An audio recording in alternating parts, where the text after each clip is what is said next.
कि जनता एक तरफा मोदी जी के पक्ष में वोट दे रहा है।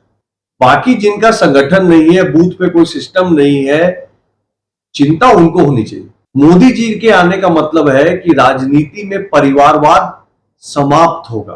तुष्टीकरण की राजनीति, अल्पसंख्यक के कंधा पे बंदूक रख के चलाने की राजनीति बंद होगी। नमस्कार, हमारा नाम है समरीन और आपने देखना शुरू कर दिया है लाइव सिटीज। देखिए, लोकसभा चुनाव का बिगुल बज चुका है और आपको मालूम है कि पहले और दूसरे चरण का मतदान भी संपन्न हो चुका है और नामांकन की प्रक्रिया अब भी चल रही है। आपको बता दें कि आज पूर्वी चंपारण में एनडीए के प्रत्याशी राधा मोहन सिंह ने अपना नामांकन दाखिल किया है और इस मौके पर आज वहां पहुंचे हुए हैं बीजेपी के दिग्गज नेता ऋतुराज सिन्हा।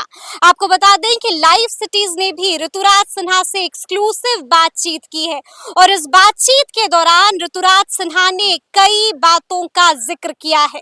क्या कुछ कह रहे हैं ऋतुराज सिन्हा जी, सबसे पहले आप उनको सुनिए। देखिए, जो माहौल पहले और दूसरे चरण में मतदान के बाद दिख रहा है, तो अब तो कम से कम इस बात में कोई डाउट नहीं है कि जनता एक तरफा मोदी जी के पक्ष में वोट दे रहा है।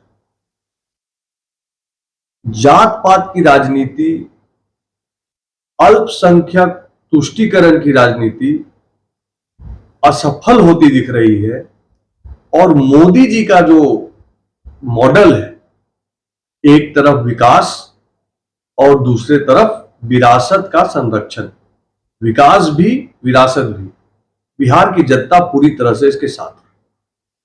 सर, दो चरण में वोटिंग परसेंटेज काफी दिया है, सर कम हुआ है, तो क्या लगता है ये भाजपा के पक्ष में होगा या फिर इंडिया के पक्ष में होगा? देखिए, वोटिंग परसेंटेज जो कमा है, इसके अनेकों कारण हैं, गर्मी से लेके अन्य चीज भी है।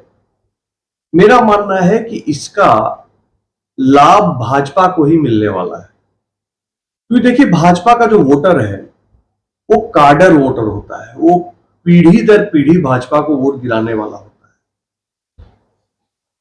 है। और हमारे यहाँ का स्लोगन होता है, कार्यकर्ताओं की बैठक में हम अपने लोगों के बीच में कहते हैं कि पहले मतदान फिर स्नान और जलपान। तो सुबह जो लाइन लगती है, वो जो डिसिप्लिन लोग हैं, जो सुबह उठ के जो है मतदान के दिन एकदम 6 बजे से शुरू हो जाता है, वो लंबी लाइन तो भाजपा वालों की लगती है। बाकी जिनका संगठन नहीं है, बूथ पे कोई सिस्टम नहीं है, चिंता उनको होनी चाहिए। ऋतुराज सिन्हा पूरे बिहार में जो आजमाइश कर रहे हैं, घूम रहे हैं, भाजपा के वरिष्ठ नेता है सर, तो कितना भरोसा आप कर रहे हैं सर?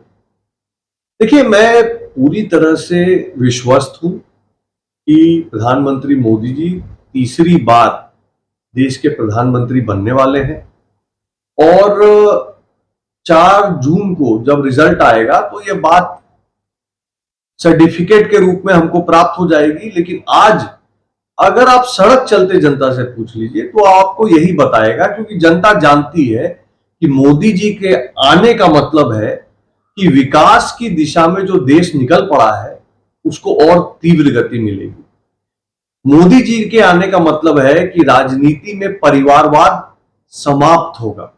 मोदी जी के आने का मतलब है कि सब भारतीय नागरिकों को समान अधिकार मिलेगा, यूनिफॉर्म सिविल कोड आएगा, तुष्टीकरण की राजनीति, अल्पसंख्यक के कंधा पे बंदूक रख के चलाने की राजनीति बंद होगी।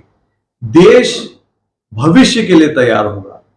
युवा हो, महिला हो, बच्चा हो, बुजुर्ग हो, जवान हो, सब इस बात को जान रहे हैं, कश्मीर से लेकर कन्याकुमारी तक, और चुनाव के रिजल्ट इसको अच्छे से स्थापित भी कर देंगे। सर, आज आप पूर्वी चंपारण आए हैं, राधा मोहन सिंह का नॉमिनेशन भी है आज, तो आपकी तरफ से क्या क्या कुछ कहेंगे? देखिए, मैं आज पूर्वी चंपारण कुछ समय से जब से आया हूं, तब से जो आज नामांकन की रोड शो राधा मोहन सिंह जी की निकली है, और इस तपती धूप में 12 बजे, 1 बजे, अभी 2 बज रहा है, जिस तरह के लोग, जो महिलाएं, बुजुर्ग, युवा सड़क पर खड़े हैं, फूलों की वर्षा का वातावरण इस शहर में दिख रहा है, अद्भुत है। जिसने देखा नहीं उसको देख लेना चाहिए, और एक बार देख लेगा तो संतुष्ट हो जाएगा। चुनाव का रिजल्ट तो आज ही आउट हो गया। तो राधा मोहन सिंह के साथ कितना जन समर्थन है, इस पर सर क्या आपको लगता है? देखिए, राधा मोहन सिंह जी एक परिपक्व नेता है, एक राजनीतिक कार्यकर्ता है जिन्होंने संघर्ष करके अपने जीवन में अपनी एक पहचान बनाई है, लोगों के बीच रहकर अपनी पहचान बनाई है, लोगों के लिए काम करके पहचान बनाई है। अब आप पिछले कुछ वर्षों में मोतिहारी का ही देख लीजिए। आज पटना से मोतिहारी आते हुए सड़क पर एक गड्ढा दिखता नहीं, और खाली ये पटना टू बेतिया वाला रोड नहीं मैं कह रहा हूं, ये जो नेपाल सीमा का 550 किलोमीटर का रोड सैंक्शन हुआ है हजारों करोड़ का, जो यहां से लेके किशनगंज तक जाएगा, ये उन्होंने ही सैंक्शन कराया है। IOCL का डिपो आने से यहां पे कितना युवाओं को रोजगार का और अन्य कारोबार का अवसर मिलेगा, उसकी आप कल्पना कर सकते हैं। अच्छा, खाली IOCL नहीं है, हिंदुस्तान पेट्रोलियम का गैस का बॉटलिंग प्लांट भी लेके आए हैं। पढ़ाई लिखाई के लिए सेंट्रल यूनिवर्सिटी नहीं होने वाला था मोतिहारी में, अगर वो प्रयास में नहीं लगते तो ये सेंट्रल यूनिवर्सिटी भी सच्चाई मोतिहारी में नहीं हो पाती। अरे क्या बापू सभागार बना है, और यहाँ का जो रेलवे स्टेशन है सुनते हैं 350-400 करोड़ का उसमें भी बजट है। या देश के जो 7 सबसे भव्य रेलवे स्टेशन का जीर्णोद्धार हो रहा है, उसमें मोतिहारी का रेलवे स्टेशन है।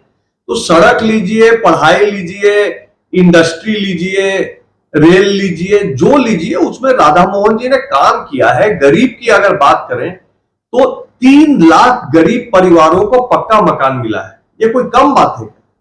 5 लाख गरीब परिवार आज हैं किसान, जिनको गरीब किसान, छोटे किसानों को PM किसान सम्मान निधि का पैसा हर एक साल मिल रहा है।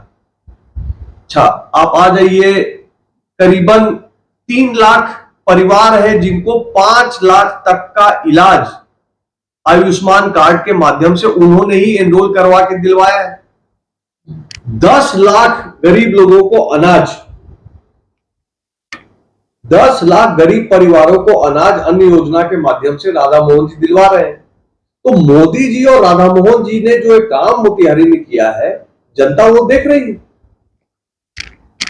तो ये लग रहा है आपको कि ये मोतिहारी और बेतिया ये दोनों सीट जो है बीजेपी के खाते में जाएगी? इसमें कोई संशय और शंका होने की कोई बात ही नहीं है। इन दोनों क्षेत्रों में लगातार दोनों सांसदों ने बहुत मेहनत किया है। राधा मोहन जी तो लंबे समय से इस क्षेत्र को सींचते रहे हैं।